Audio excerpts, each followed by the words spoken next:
This is a weekly podcast, so when talking about a news event that can see changes daily, even minute to minute, it may not be precisely up to date. Nevertheless, it is important to know key details. Let's investigate. I'm Larry Fedoruk, and this is Later That Same Life. On each episode of my weekly podcast, a different topic, discussion, commentary, or story from our lives. Season 20, Chapter 2, Attack on Iran.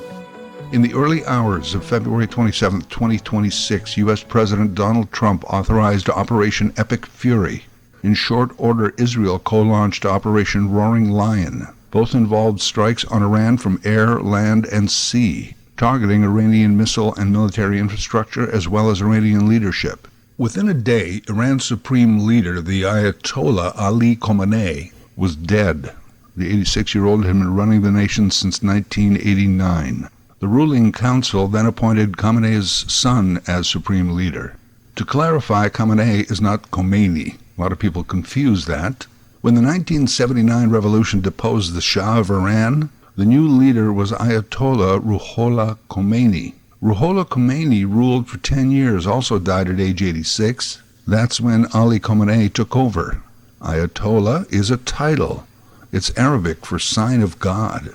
Since 1979, Iran has been a theocratic republic, a theocracy, where the leaders interpret the strict laws of a specific type of Islam in order to govern. This manifests itself in very restrictive codes of dress, education, freedom of speech, etc., all enforced by a discriminatory judicial, penal, and police system. Good morning, Iran.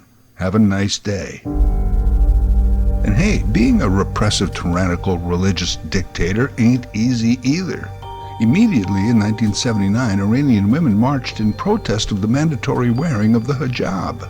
In 1999 through 2003, there were massive student protests against restrictive media and other government policy. In 2009, Iran's Green Movement saw thousands take to the streets alleging fraud in the presidential elections. And yes, Iran also has a president. He's like a COO of a company. He runs the day-to-day stuff, but the supreme leader still has the final say. 2017 to 2020, nationwide demonstrations against corruption and high prices, evolving into calls for the end of the regime. 2022-2023, woman, life, freedom, triggered by the death of Mahsa Amini. Amini was arrested by the religious morality police for allegedly not wearing her hijab properly, in accordance with the law. She went from prison to a coma in a hospital where she died at age 22. Subsequent demonstrations were a major, sustained, women-led expression of dissent, the likes of which Iran had never seen before, drawing worldwide attention. By 2025-26, the biggest protests since '79, spreading to over 100 Iranian cities, driven largely by economic collapse in that country, and the Islamic government openly threatening to kill protesters. That's been the regime for 47 years.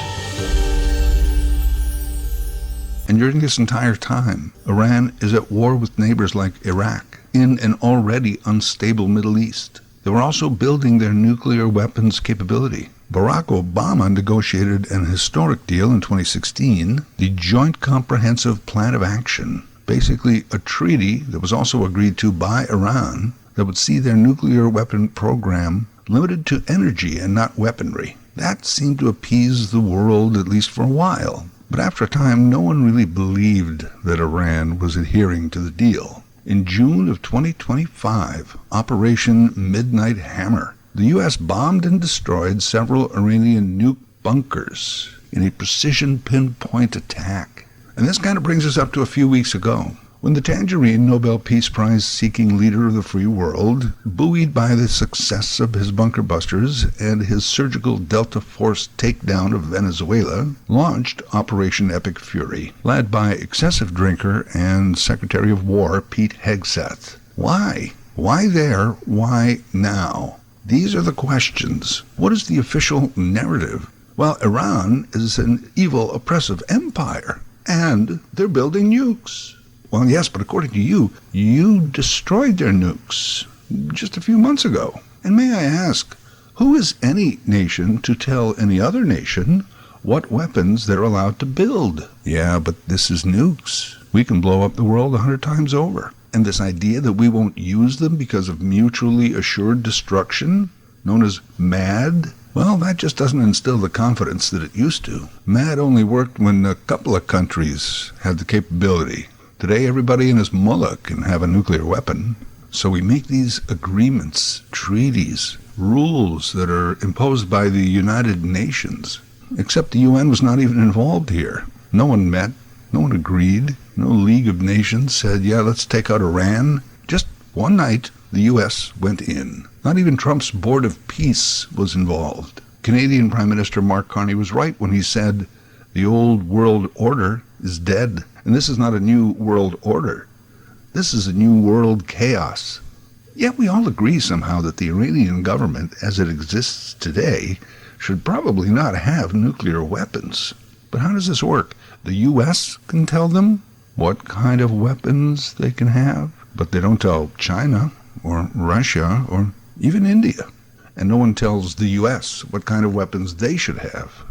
The strong do what they can, and the weak suffer what they must. Okay, but Iran is still evil and oppressive. Again, one might ask the same question. Who is any government to tell any other government how to treat their citizens?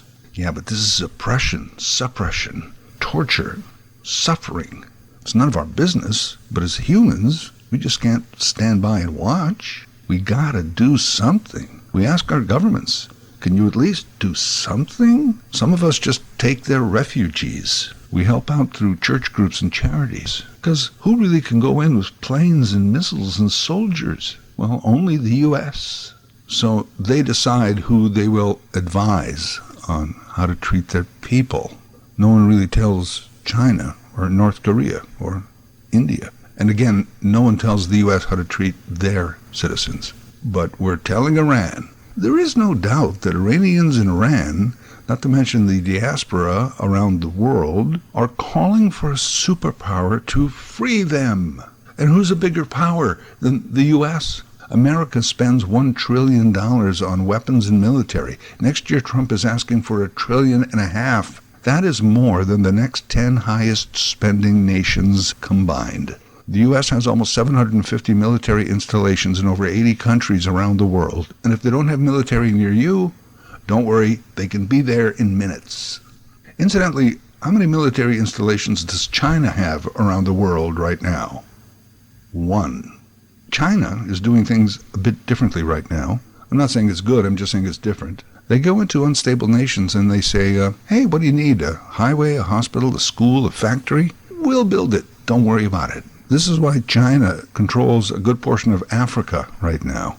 And we have no idea how much of North America and Europe they control, but that's how they go in. The U.S., on the other hand, goes in guns a-blazing. It's hard to believe Trump when he tells the Iranian people to rise up and depose their government. We'll help you be free. We stand for freedom. When he turns around and sends in American paramilitary to gun down American protesters on the streets of his own country.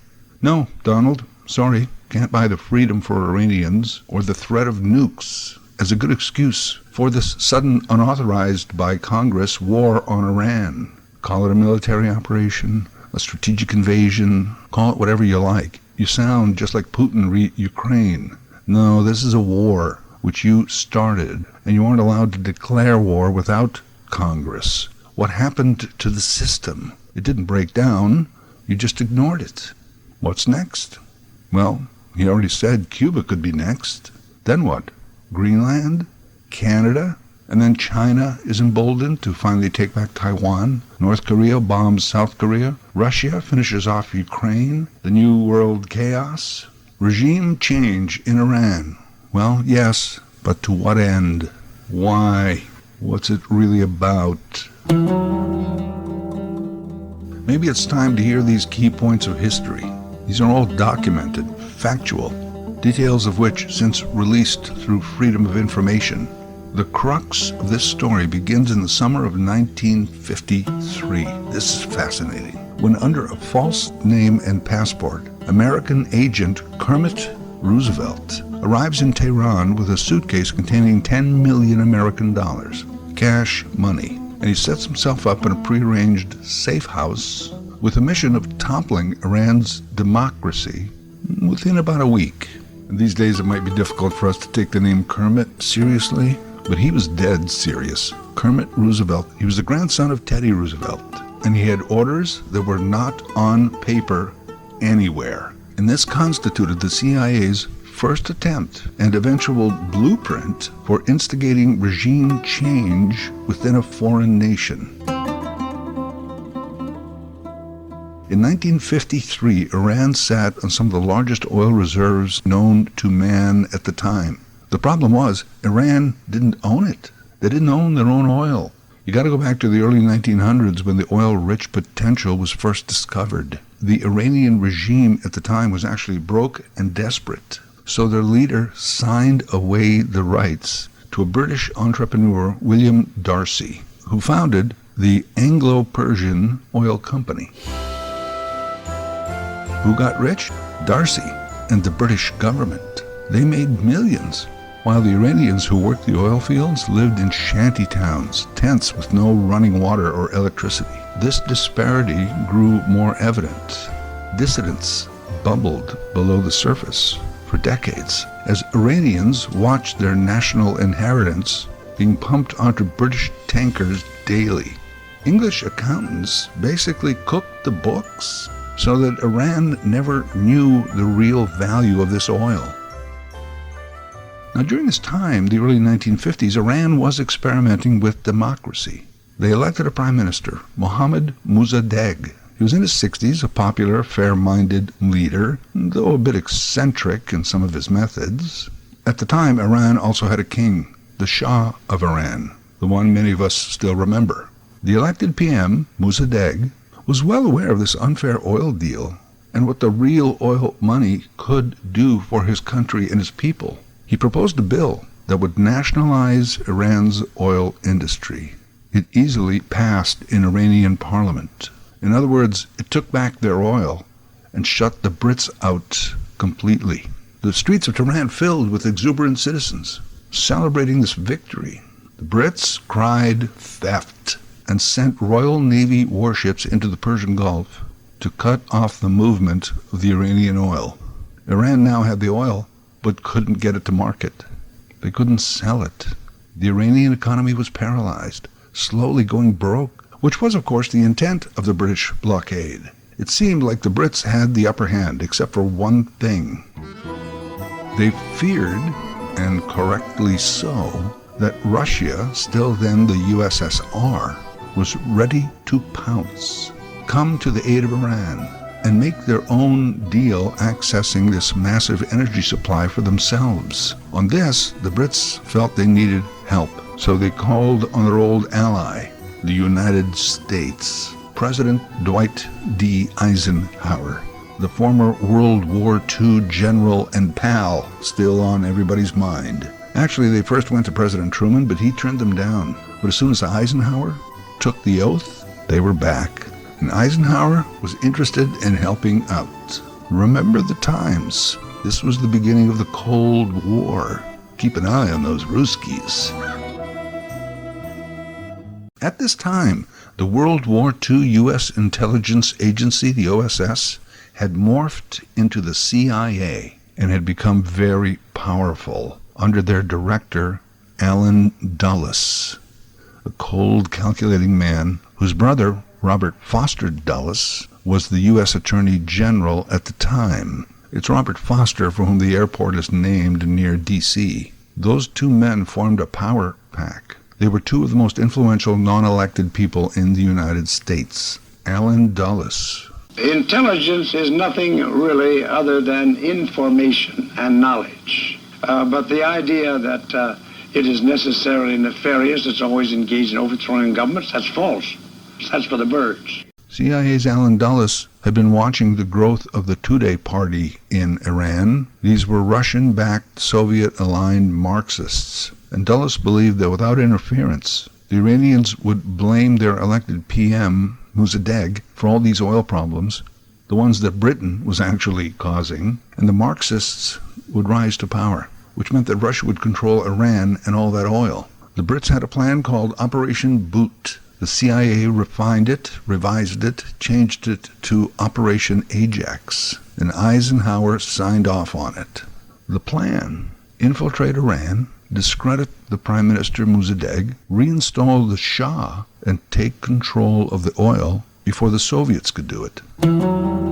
So, the summer of '53, Kermit Roosevelt, $10 million in cash in a suitcase in an undisclosed safe house in Tehran. His job was to pay off anyone he could: police, military, government officials, even hardline Muslim clerics, who in return would tell their circles and their congregations that Mohammad Mossadegh was the root cause of all of their economic problems. He must be ousted and replaced by a supreme leader, the king, the Shah of Iran. Even the Shah saw some of this cash and eventually signed his royal decree calling for the arrest and imprisonment of the Prime Minister. This is all within days of Roosevelt's arrival. A military officer was dispatched to the Prime Minister's residence. He had that decree from the Shah. His orders were to arrest and confine Mossadegh. Mossadegh, though, had his own intelligence on these matters. He was prepared. He had the young soldier arrested, and within hours went on national radio telling Iranians that an attempted coup backed by the Americans had just failed. Despite a lot of them being paid off, the Iranians sided with the PM. The CIA then took the Shah of Iran and his family and flew them to Rome, put them up in a luxury hotel. The CIA told Kermit to abort, leave the country as quickly as possible. He ignored those orders. He was convinced this could still work. He stayed, relocated to another safe house. He upped the ante. He bribed more generals and colonels and the media. He paid mob bosses to organize rallies and attack clerics under Mossadegh's name, branded Mossadegh a communist and a thief, an enemy of Islam. It worked. In the following days, citizens began to take to the streets, calling for the PM's head. Many of them also had pockets full of CIA cash. They stormed at the Prime Minister's residence. Mossadegh escaped over a back wall, still in his pajamas. He did surrender a few days later. He was tried, sentenced to prison, then house arrest, where he spent the rest of his life, dying in 1967. The Shah returned from Rome to cheers, crowds organized by Roosevelt, and Iran returned to the old ways under a king. In return, a new consortium took over Iran's oil, including American oil giants, who received a 40% share. Over the next almost 27 years, the Shah of Iran ruled that country. As America and the CIA saw fit, they pumped just enough money back to the Shah so that he could build some roads and schools and such, just to look like he was at least doing something. Anyone remember the Shah being interviewed back then? He was kind of a moron. The people and the king are so close that they feel as the member of the same family. They have, I think, the respect that at least families or children used to have for their father. Just under the surface of the Shah's rule, another notion began to bubble: death to America. Shah's rule ended with the Islamic Revolution of 1979. They took back their nation. They took back their oil. They held Americans hostage, if you recall. And now the United States has a president, and by the way, this is not a compliment, who's not afraid to try and take it all back. So America wants the oil, they want the money. That is why there, why now? Yeah, that could be, but on the other hand, somebody said the other day, and I would agree, this is not Trump's war to begin or end. It's Israel's war, Operation Roaring Lion. And hey, there is no doubt that Iran is a direct threat to Israel. Both Iran and all of their proxies in the region, they chant death to Israel. But both Benjamin Netanyahu and Donald Trump need a war, and a patriotic one based on fear and freedom, to keep them from going to jail. One on charges of corruption and fraud, the other on possible charges of pedophilia. There's your two leaders. These are wars of distraction, mutually assured distraction. Two men attempting to save their own hides at any cost. Which brings to mind Jeffrey Epstein, People much more knowledgeable and connected than I have stated categorically that Epstein was an intelligence agent, likely for Mossad, Israel's CIA. There's also a possibility that he was also a Mossad agent compromised by the CIA, or possibly CIA compromised by Mossad. Intelligence gathering experts, some of them even ex-CIA, will tell you that Mossad is among the most ruthless intelligence agencies in the world. It's Mossad and the Russians that still actively engage in extortion and kompromat. It's a Russian word meaning compromising material. That's what Epstein and Ghislaine Maxwell collected. Kompromat. To what end? Well, we don't know. I guess it was more like, we'll just collect it and use it as we need it. It's like stockpiling ammunition. It's widely accepted that Ghislaine Maxwell's father, Robert, was a long-time agent of Mossad. The pieces begin to fit together nicely. So this war could be about a lot of things besides nukes or freedom or oil or money. And before you yell conspiracy theory, I will remind you that though they didn't coin the term conspiracy theory, it was the CIA who made it popular. I myself might not usually believe in such crazy possibilities if these weren't crazy times. Later That Same Life is written, voiced, and produced by Larry Fedoruk. LarryFedoruk37@gmail.com. Subscribe to Larry's podcast YouTube channel. Get automatic notifications with each new episode.